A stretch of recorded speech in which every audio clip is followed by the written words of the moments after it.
okay, well, like, I'm going to be 30. So can I be a mom? Can I run a business? Can I do all these things? The answer is yes. And you will feel crazy, but you can do it.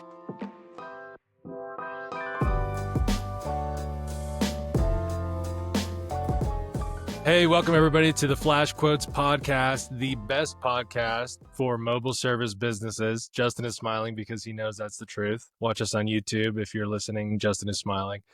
We are here with Justin Goodhart, Zach Capshaw, my co-host, and a very special guest, Nikki Outlaw. By the way, Outlaw is the coolest last name I have ever heard in my life. I don't know if I'm it's married real. up. Is it legit? It's real. Married into It's that legit. name. Just I would marry somebody to get the last name Outlaw.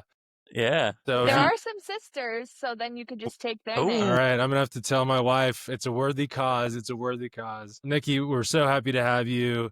You are the founder of Anechó, an amazing coffee cart service and operation in New York, New Jersey, the Eastern United States, and you just happen to be one of our earliest FlashQuotes customers. So for anybody who builds software or works on applications, they know that understanding what customers want is a total guesswork unless you have somebody like you, Nikki, calling us at every hour and saying, like, this is what's broken, you need to fix it, this sucks, or this is great. So we are so grateful. Before we jump into your story, Nikki, just wanted to hand it off to Justin to talk a little bit about your early journey together, how y'all met, and kind of his perspective of Anechó as a fellow entrepreneur in the coffee industry. Yeah, I mean, I'll just say, because I don't want to, I want Nikki to really be able to tell her story, but I do want to say that, after having interacted with, spoken to just dozens, if not hundreds of coffee caterers, there's not that many who put things into action so quickly and so effectively as I've seen Nikki do it. And I think the results show in your business growth from, year over year. I'll let you share those numbers and share all of that, but you're someone who really stands out in my mind as an inspiration because I speak with so many people who they just take forever to do anything, and to see like the speed of implementation that you've had and how that's translated into your business growth is super inspiring. I get fired up talking to people like you, and really excited to have you here today.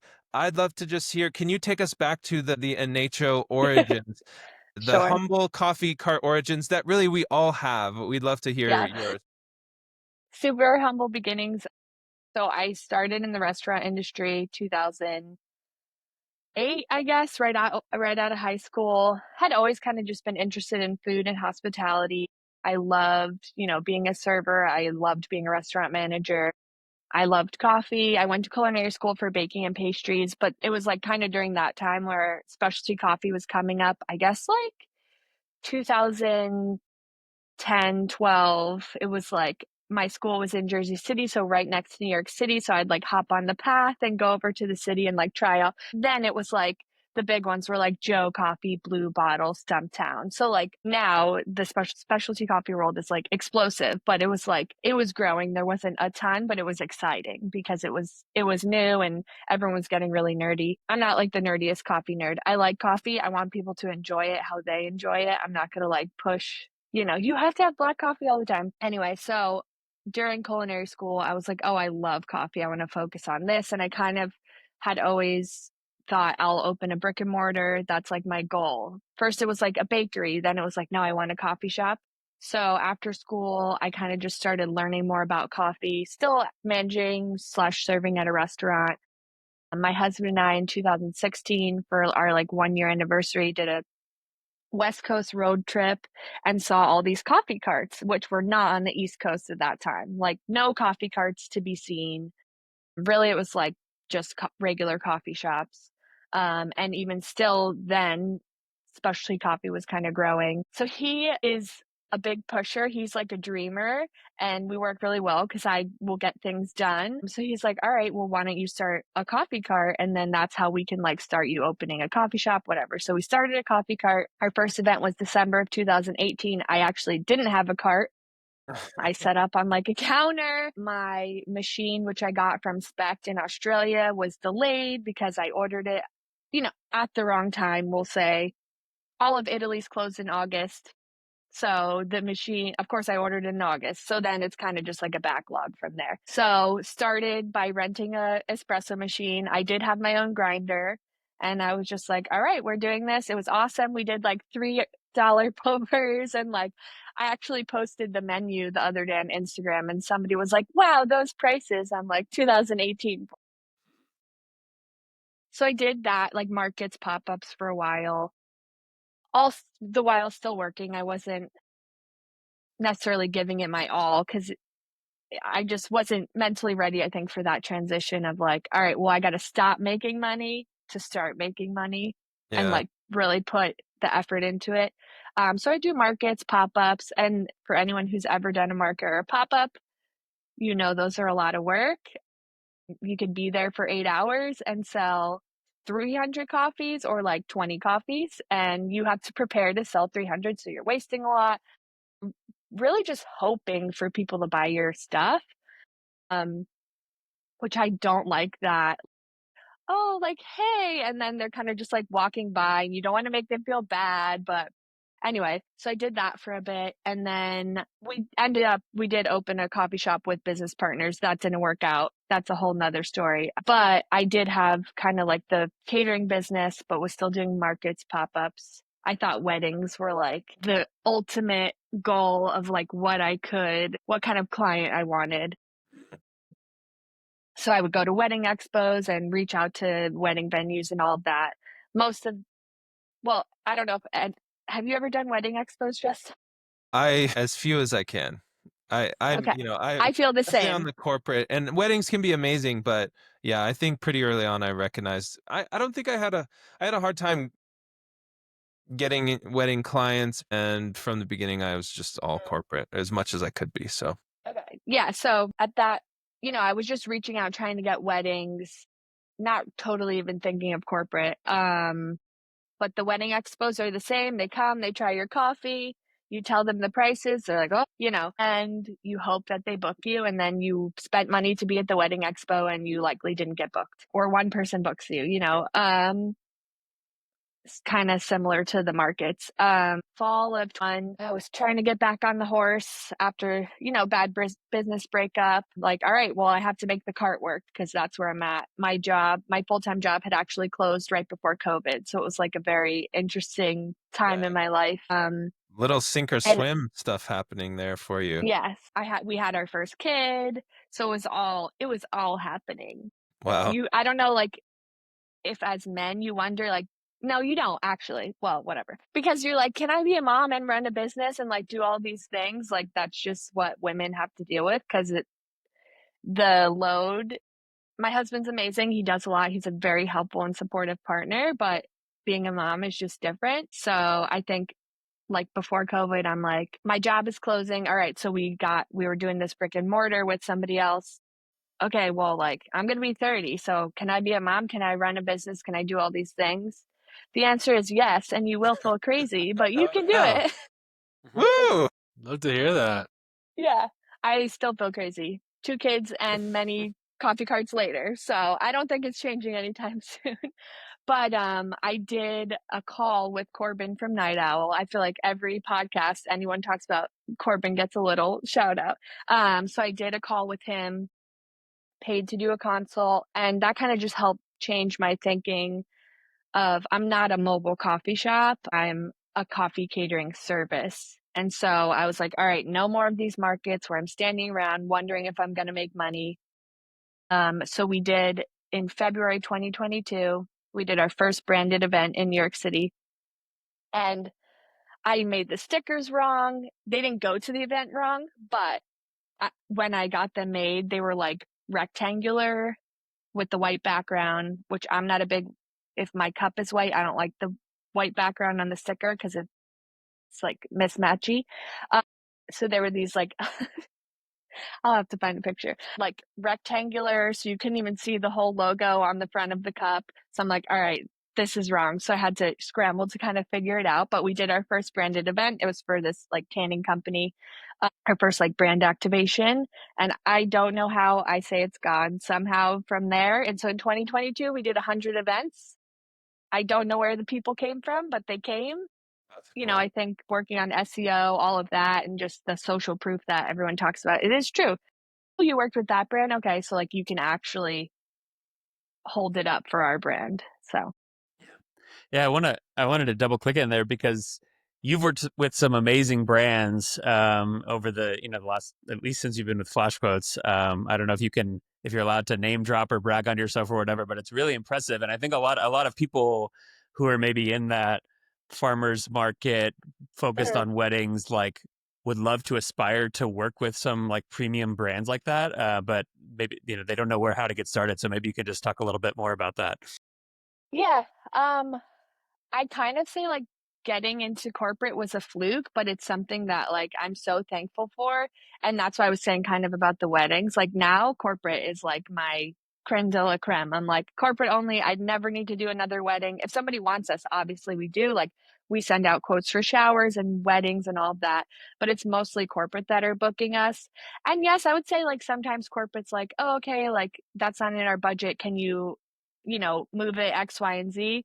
But way less than like a bride who's trying to fit you into her wedding. Yeah. And I get it. Everyone has a budget. Everyone has a different budget. But as far as corporate, I think what has kept us on that corporate loop is just providing an excellent service, being fast to communicate, like not saying making no mistakes, but trying to make little to no mistakes, being on time, being very communicative before, after, during the event, having a staff that can, be next to these CEOs and all these people who are respectful and can just do their work and not, no, this is not like a town coffee shop. We're a professional business that's providing an excellent service for people. Yeah. And can you share, I'd love to just hear, year over year. So you said Mhm, in 2022, 100 events. Is that right? mhm. Yeah, Can you also talk through how many carts you yeah, had in 2022, 23, 24, and now where you're on track for, just from carts, event counts, all that? sure. So 2022, one cart, one machine, and 100 events. 23 was 150 events. We had two carts and two machines. And then last year, 2024, we did 250 events, five machines, and four carts. Dang, So this big year we're year. over 70 events. Yeah, it's been an amazing growth. Part of me is like, when's the shoe gonna drop? When does it kind of like level out? I have no idea. So far, Yeah, not, which is great. But yeah, so this year we got another cart and I just ordered two more machines. We'll probably get a sixth cart. that's incredible. So And yeah. now I do want to say that like this is all you. You've done the work to make this stuff happen. However, you're on the FlashQuotes podcast. I've got to ask, when did you start using FlashQuotes and how did that play into your journey Mhm. and what impact did that have? And what were some of your systems before FlashQuotes? Why did you switch and what's been the Yeah. effect? So I was previously using a few other CRMs. One of the main reasons I switched to FlashQuotes was the instant pricing. I don't have 5 days a week of childcare, and so sending out quotes was just eating up my time. Mhm. And I love the client interaction. Like that's something I've handed over a lot of things, but that's something I have not handed over yet. We'll see when that happens, but just getting a quote into somebody's hands as soon as possible so they can see it and then I can follow up with them has saved me so much time. So, as it stands now, they go to our site, they do their little, how many people, how much time, and then FlashQuote sends them an instant price, which is amazing. And that people love it. Like we've gotten emails, oh, it's so easy to use. Like, thank you so much. And of course you get the people that ghost you, but that's a whole nother story. Yeah. So I know a lot of people are worried that sending an instant quote, especially for what's kind of a high ticket service, Mhm. some people worry. They're like, I'm worried about sending these people an instant quote, but you found that like it's totally fine. Totally. There's so much that goes into it as far as customer service. That hasn't been a thing for you. Sending out instant quotes has been No. more of a benefit than anything. And I will say, regardless, even if you're sending out a personal quote, like, typing, inputting, people are still going to ghost you. But the fact that they're getting the information they want right away is a big deal. Like yesterday, which this is like chef's kiss, somebody inputted the quote. I think they were like, hey, can we jump on a call? Jumped on a call, same day, booked their event. Like that does not happen often. But when it does, you're like, I wish everybody could do that. But they got the quote. They're like, okay, it's in my budget. After the call, I send them like a lookbook and a sample menu and all of that. And then she booked right away. She didn't have to wait for me to do X, Y, or Z or anything like that. That's incredible. Those are the sweetest ones when you Yeah. see quote to booking to payment in the course of like 10 to 15 minutes. When I started to have those moments too is when I was just mind completely blown that like catering, quoting, booking can be completely transformed, and it's really powerful when you start to see that inquiry to $2,000 in my account in like minutes. Like Amazing. We love it. Well, if Stripe was a little faster, it could be in my account right away. Yeah, But yeah. that's true. That's true.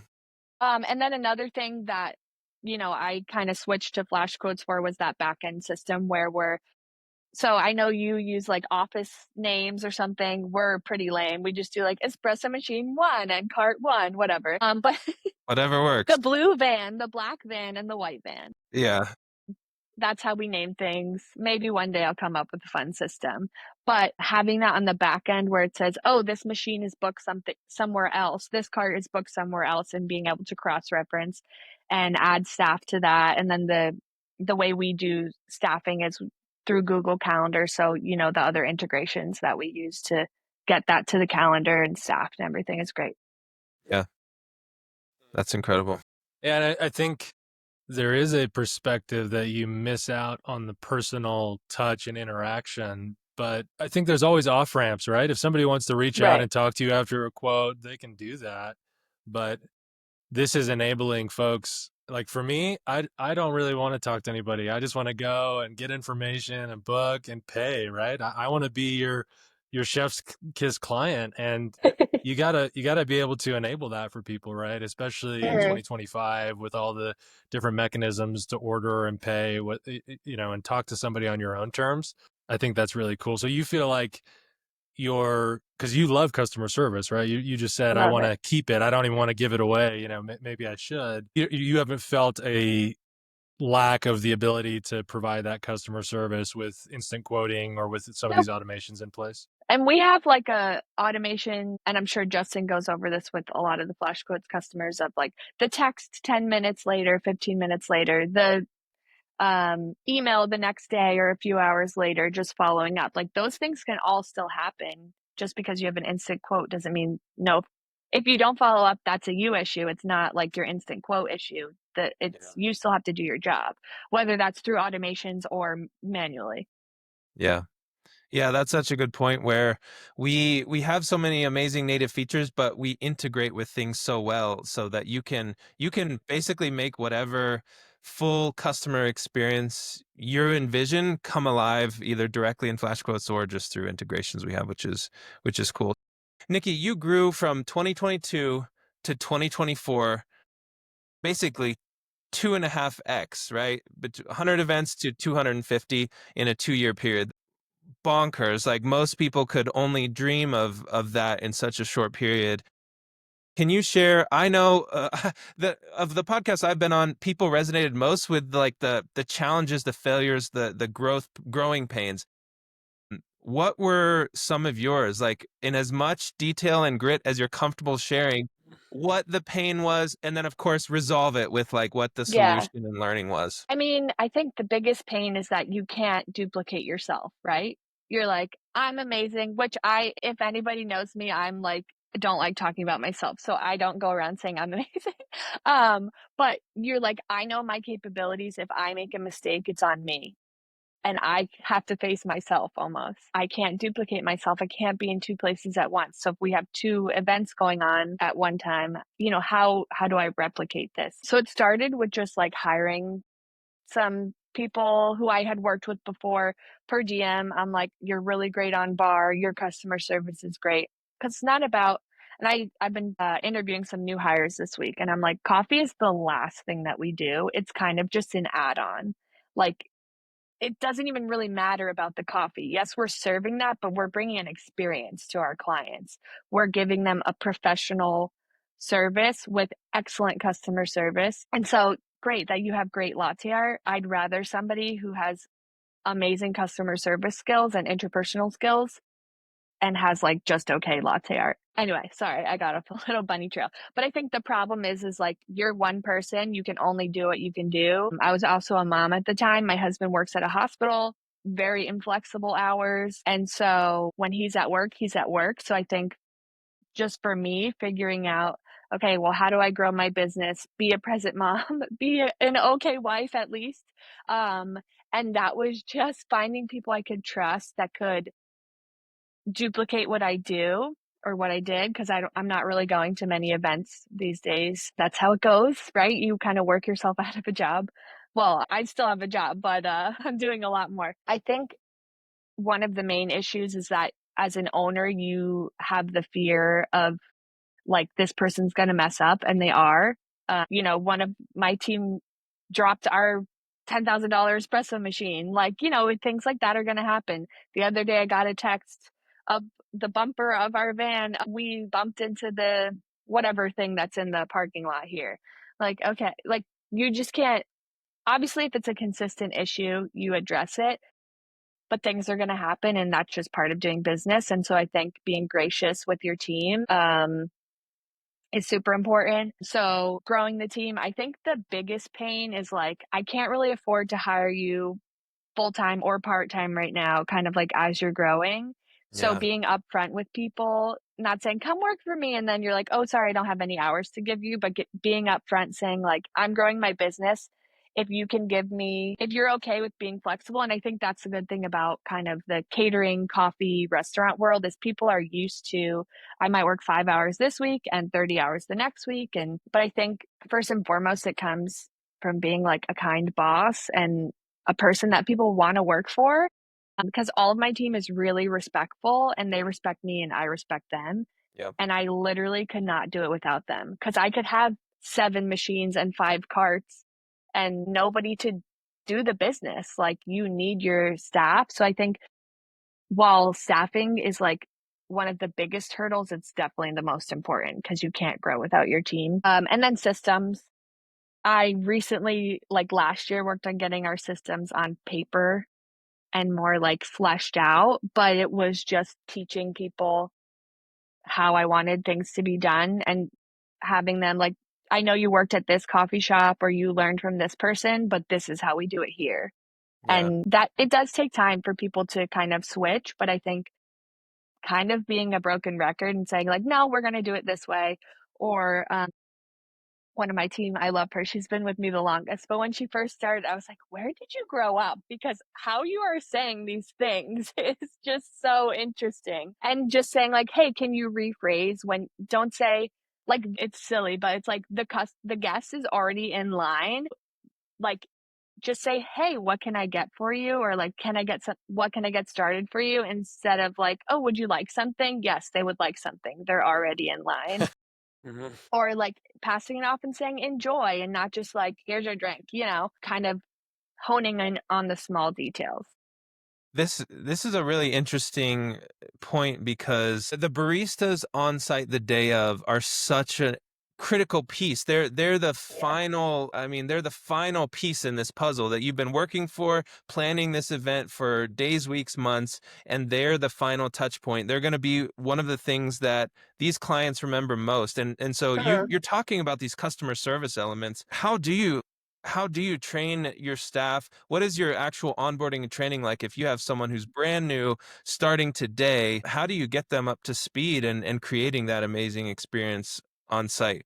So starting today, do they have barista experience or zero Yes. barista experience? I'm assuming yes, they do. I don't, Okay. yeah, barista Yeah, yeah. experience for sure.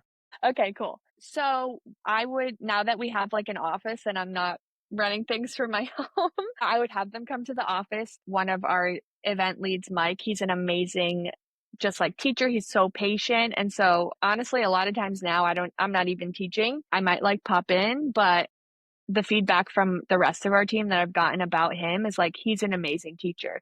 So nobody said that about me. So like, why would I not use, you know what I mean? Like, Yeah, why yeah, would I yeah. not use him if I am confident in the way that he runs events and he is a great asset to my business? Why would I not use him? So they would come, he would go through the whole setup with them at the office, maybe do that a few times, show them how we pull shots, check in on the steaming, because, you know, everyone's steaming latte art varies, maybe give pointers on that.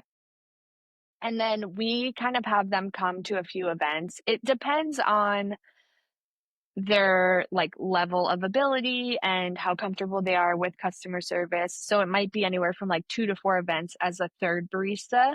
So they get paid for their time, but they're not getting that gratuity as that second barista. It's more like watchful. They can definitely help and maybe take orders, but like the team's gonna reorient them or redirect them as to how we want them to do it. And then they'll go on as like a second barista. So that's mainly like taking orders, prepping shots for that lead barista and all of that. Yeah, that is, I feel like, a pattern that's emerged that I've seen is, I know I do 3 to 4 training sessions for new baristas. I know some other folks like, Michael from Creature Coffee. We were talking about it one day and we're like, "Oh, you do this, this, this. Oh, you do 4 training sessions." And now I'm hearing it from you as well. Yep, like 3 to 4 training sessions.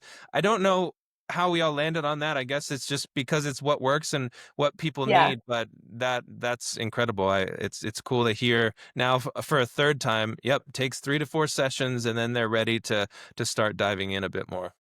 Because, like, especially when you're on site, we like to keep everything contained and not have like our stuff all over the place when we're setting up or breaking down. And so it does take time to like, oh, this goes in this box and this goes there, and not just like have it look like you exploded all over the place. I think obviously, like, if they're a trained barista, it's more just like, how does Anechó Coffee do it? And then learning that and kind of like the repetition of that than like their barista skills. Nikki, a lot of folks listening in different service industries with their business, a lot of times they kind of get stuck at this level 2 that we've talked about, which is, and you insinuated it for yourself, right? How do I duplicate myself? I can't. So how do I come to terms with that? And how do I even think about journeying to level 3 where I'm less working in my business and more working on it and helping it grow? I think what you said earlier about, hey, the coffee comes last. Like, it's important that it be good and it look pretty and be a functional thing. But in the world of what you're doing and how you view a nature service, it's so much more than that. It's how we operate, how we communicate, being there on time, having a great setup, having people, most of all, who are really delightful to be around and providing this amazing service and experience. I kind of, thinking about that coffee comes last, paired with what you were saying about your conversation with Corbin of going from farmers markets and weddings. And that almost sounded like earlier it was focusing on just the coffee and forgetting that I am a mobile service business. I am an entrepreneur, and that sort of leveled you up to, it sounds like, start working with corporates, start making more money, really start going on a journey from level 2 to level 3. That honestly is one of the hardest things for people to do in the conversations we've had. What would be the advice you'd give to somebody who's too focused on the coffee? They're too focused on the latte art. They're losing the forest for the trees to Yeah. go from level 2 to level 3. Think so. If you're thinking about like the end goal is my coffee shop, and I need everybody to know that we're a specialty coffee cart and that we still like weigh our beans, we weigh in, we weigh out, all of that. But I'm not going to pull out a single origin for these people who don't care. Like, we use an amazing blend from Passenger Coffee Roasters. I've used them from the beginning. It tastes great with milk. It tastes great as just espresso, but I'm not bringing out, all these crazy things that my clients don't care about. And it's, I think, just figuring out who you are as a business and where you want to go. It's fine if you want to do that nerdy thing because you want to open a coffee shop. And will I open a coffee shop in the future? Maybe. I don't know. But right now, my trajectory's changed because I have 2 girls who are so cute and very annoying. And I have this amazing business that somehow exploded, and I didn't even think that was like possible. So I think being okay as well with shifting your mindset and saying, maybe this is it. Maybe this is the dream that, I'm I'm working towards. And then as far as like you were saying I was thinking we're a mobile coffee shop, so we have to have all of these things, but I think paring down, having a simple menu that people can relate to. So yeah, we're going to have a latte. People can add on matcha, they can add on chai, but I think what people really want to do is connect. And they want, whether it's like a brand having us connect with their future clients or, a corporate's having an investors day, they want to feel connected with. And it helps to have great coffee, but they would probably feel good if they had mediocre coffee too. But our coffee's great, so. Yeah. I wanted to ask you, Nikki, about how you think about pricing and just how you sell your service, because I think you're a really good and interesting example that a lot of people can learn from. So we see a lot of beginners in this space struggle with pricing, and they tend to err on the side of pricing too low. They get really uncomfortable when they lose a lead because of their price, or they, if someone says, "Oh, that's not in my budget," they say, "Well, what is your budget? I'll make it work," right? They're afraid of losing those brides who can only pay $500 for the coffee cart or whatever. Yeah, I view you as doing a good job of presenting yourself as a premium service, pricing as a premium service, being comfortable that not everyone can afford you, and that's okay. It's not a good fit. But paradoxically, like we talked about, it hasn't held you back. You're growing a ton. You're booking a ton of events. So maybe just talk through how you think about that and what advice you have there. Yeah, I'm laughing because I've talked with Justin a lot about this and how we're probably the top end of New York, New Jersey city caterers. And I think pricing, like you can't just say, okay, they charge that, so I'm going to charge that, right? There is some nuance in it with, now I have to pay business insurance on my vehicles and I have staff that's full-time and some part-time and, all the XYZ of it. And I've gone through different iterations of charging more person-based. 0 to 50 is this, 75 to 150 is this. But what I landed on was a time-based approach. And so we charge a flat rate for 2 hours. We have an event happening right now that they're paying for 16 people the same price that people either said was out of their budget or are paying for 150 people. So now, does that happen all the time? No. We have another event going on today that's for 150 people for the same price. Take that as you will. I think pricing is definitely scary because, like, even now, you get a lot of ghosting or it's out of budget, and I still get in my head about it. Like, oh, like, I raised my prices $100 this year. Oh, should I have gone, is it the $100 that's breaking the bank? No, it's just that they don't have the budget or they don't see this as a premium service and their value is not in putting that budget towards what you offer. So yeah, I still definitely get in my head about it, but I think adding value, let's say it's out of our budget, but they wanted like all 3 of our custom branding options. Okay, well, I'd love to add the Ripple printer, on us. It will help you save a little bit. Does that kind of get you closer to your goals? Or whether it's just like, this is a brand I'm really excited to work with. If it's not in your budget, oh, can we cover the branding suite for you? And not kind of discounting that hourly rate that we need to pay. I pay my team a fair living wage. They get an amazing gratuity from each event and they're eager to work and they care about my business. And I think that's part of the paying them well and taking care of them. Do you feel like any part of your pricing high has been an asset? We did a pricing podcast recently and we were talking about all the different ways pricing can play into psychology. And one of those is having that premium tier or being one of the highest in the market can actually convey that you're this premium service. Have you noticed that? I mean, I think we get some really awesome brands and clients that we work with. And I know some of that is from like the social proof, but maybe they are looking for a more premium service and they're like, okay, this is like priced that way, but we're presenting ourselves as a premium service. But we also have been reached out to by big brands that don't have that budget for that project. And so, I think it can go both ways. Then they might go with a different vendor who has a little bit of a lower price point. You still haven't told us any of the brands. Are you reticent to name? Can you name drop a cool brand? Like, tell us one of the coolest.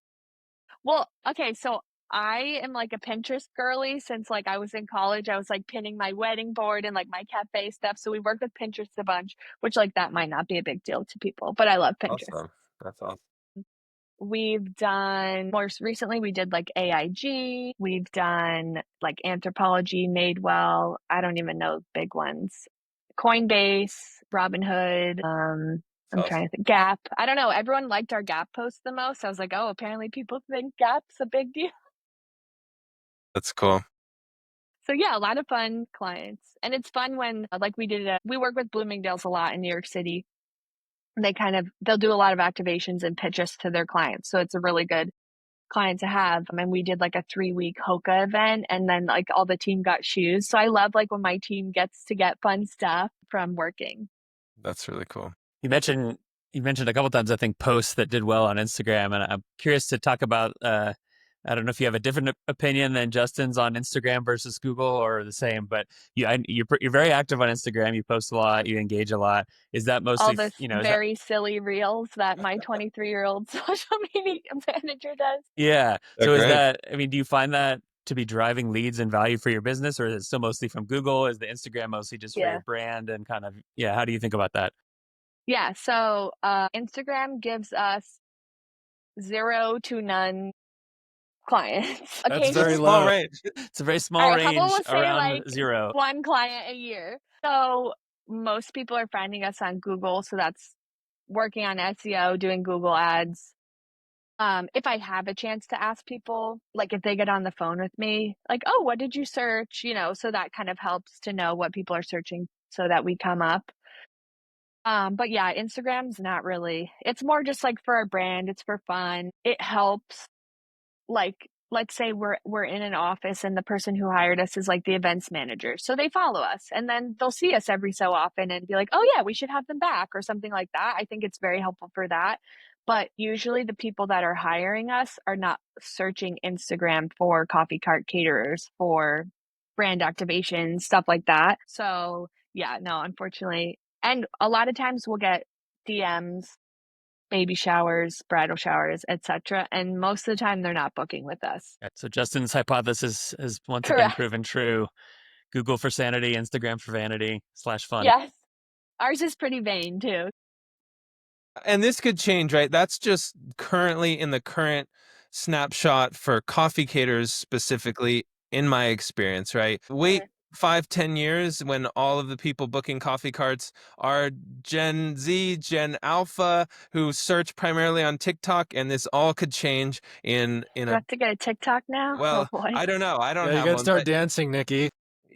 I actually That's think above my pay grade. I actually think, AI search is going to be a big thing. You're probably even I'm seeing some AI snippets where Google's presenting AI summary of coffee caterers available. I'm constantly searching in all the cities that I operate for coffee catering Denver, coffee catering San Francisco, and more I'm starting to see those AI summary snippets instead of some of the more traditional links that Google did. So I kind of think AI search is going to be important, and it'll be what I guess. But is that all SEO based? I think it's fairly closely tied, at least on Google, Sure. but we'll see how it evolves That's as another podcast. it is. Yeah. We're coming up fairly close on time. I'd just love to hear where you're going, what the vision is for 2025 and maybe beyond. You've got an incredible growth trajectory. Where do you want to take this? What do you see in your future? That's a good question. I think I'd love to go to another city if possible. Obviously, that takes like a little more finessing. So maybe a closer city that we can kind of like work out of our office now. And then if it really grows, then we kind of plant roots there. I think the upward trajectory that we're in is great. I think it's a great pace for myself and my team. I'm not, while I'm getting new SEO people and working on the business. I'm not trying to like, now I need to do like 600 events this year from our 250 last year. I think the organic growth that we have is really awesome. We've done a little over 70 events so far this year, and we just got into quarter 2. So obviously we're going to surpass 250. I think what's also important to me is like back to pricing. I don't want to lower my prices, get booked more, and then my team's running ragged and making less and like not happy with their job. Like Yeah. their job is, yes, like you spend a lot of time at your job, but they're still people too. And I think that the more your employees enjoy what they're doing, then you're going to only reap that as like a business owner and as your business grows. So while, yeah, we're probably going to get a 6th cart this year, I'm just excited to see, you know, the end result of this year and not necessarily like I need to blow the roof off the place. Yeah. And what do you say to coffee cart owners out there who are wondering about FlashQuotes? What would be your advice to, you know, either smaller coffee carts or more established like you? Maybe they're in the 200 to 300 events per year range. What would you tell them about FlashQuotes if they ask? Just switch. It's like a pain, and it's not FlashQuotes. It's going to be a pain to switch to any new CRM or anything new. The sooner you start, it's going to be easier to get started and get everything transferred over. It will save your sanity so that you're not double booking your equipment or your team or all of that. I think that's one of like the awesome safeguards of FlashQuotes. And then the instant quoting is just the best because I am tight on time. My to-do list is never ending and I probably will never get to the bottom of it, but at least I don't have to sit there and send 170 quotes a month. Those are done for me. And so that's something that's invaluable. Love it. Well, as we come close to the end here, you know, I want to harken back to something you said early in the pod, which was, you guys know how it is to be a mom, and oh wait, you don't, and you're absolutely right. You know, we're a bunch of guys here. Some of us have kids who we adore and love, but it is radically different to carry a child and go through that first year, especially as a first-time dad. You feel insanely helpless. You're like, what can I do? Like, does this kid even like me? Yeah. I don't know, right? And so you've gone just kicking ass, slaying it as a mom. You've got a perspective that we don't have. What would you say, just as we wrap up, to the women entrepreneurs that are crushing it out there, who want to be moms or already are and are trying to figure it out? Yeah, no better time like the present. And I think if you try and plan every single thing out, you're gonna go crazy.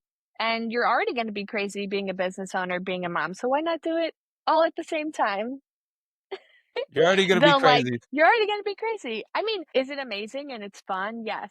But like, is it a lot of work? Also, yes. And so I think there's no to raise kids, to start a business, to go all in on your business. Going back to the staffing, like I was pregnant with my 2nd child and I'm like, all right, this was 2023. So I got to start training more people. Like there's going to be a point where I will be absolutely unavailable. I'm not going to be able to carry this 80-pound espresso machine anymore. And so I think investing in your team is going to be, if you want to grow, if you want to stay and just do it by yourself, that is fine. But if you want to grow, invest in your team. Awesome. Well, Nikki Outlaw, coolest last name ever. Thank you so much for hanging out with us today. Thank you. We'll talk to you when you head to your next city and you get to 1,000+ events. Keep crushing it. Scary. Cool. Thank you. Thank you.